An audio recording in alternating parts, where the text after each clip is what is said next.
बोलिए सद्गुरुदेव भगवान की जय।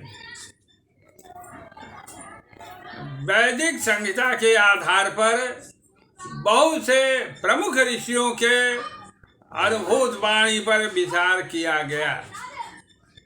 अब उपनिषद को भी वेद की ही संज्ञा दी गई है। उपनिषद में भी मूर्धा की चर्चा है।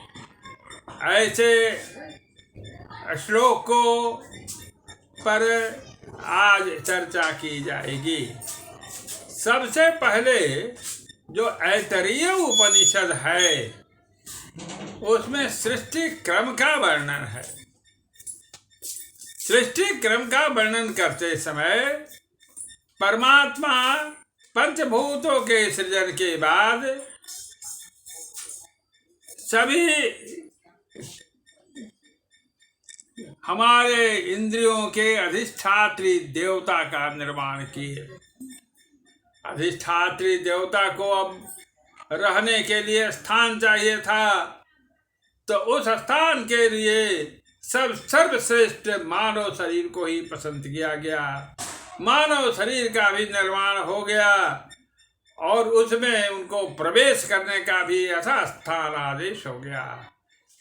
सभी अधिष्ठात्री देवता अपने अपने इंद्रियों को संचालित करने के लिए प्रवेश तो कर गए, लेकिन शरीर में कुछ चेतनता नहीं आई।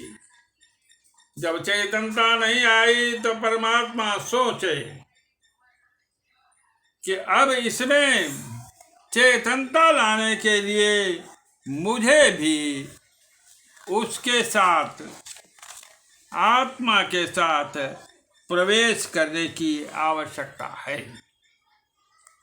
इसी भाव को समेटकर ऋषि कहते हैं, स एतमेव सीमानं विदार्यतया द्वारा प्राप्यते शेषा विद्यार्थी नाम द्वास्तन्नानंदम।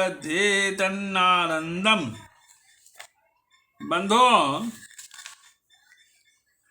परमात्मा जब यह निर्णय लिए तो हुआ कि शरीर में किस रास्ते से प्रवेश किया जाए।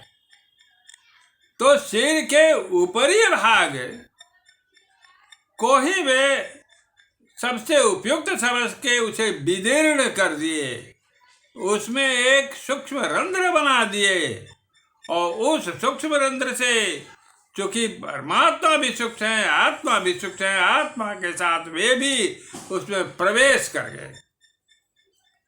तब से उस रंध्र को वैधृति नाम पड़ गया।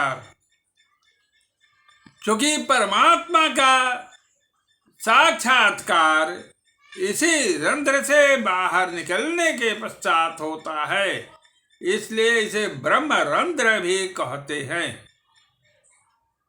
यह आत्मा के प्रवेश होने के पश्चात ही यह रंध्र बंद हो जाता है और इसका बंद तो हम कहते हैं कि वह वज्र कपाट है, जो अंदर से प्रयास करने पर भी नहीं खुलता है। ऐसा कुछ हठ योगियों का उदाहरण सामने आया है, जो हठ योग में कुंभक करके प्राण को ब्रह्मांड में जा करके स्थिर कर दिए, रोक दिए और वह वायु बाहर निकलने के लिए प्रयास करने लगी। उसी प्रयास में कपाल का कोई जो कमजोर भाग है वह विदीर्ण हो गया और टूट गया, विस्फोट हुआ और वे मृत्यु को प्राप्त हो गए। बंधु, इसमें एक बड़ा सूक्ष्म भेदिक बातें हैं। वे शरीर से बाहर निकलने के लिए तो प्रयास किए, लेकिन वे मूर्धा के रास्ते को अपने जीवन काल में नहीं खोल पाए थे। मूर्धा के रास्ते से ही सूक्ष्म नाड़ी बाहर निकली हुई है, उसी के अंदर में ब्रह्म नाड़ी है। ब्रह्मनाड़ी से जब आत्मा बाहर निकलती है तब तो उसके लिए अमृतत्व है, अन्यथा उसको संसार में ही भटकना पड़ता है।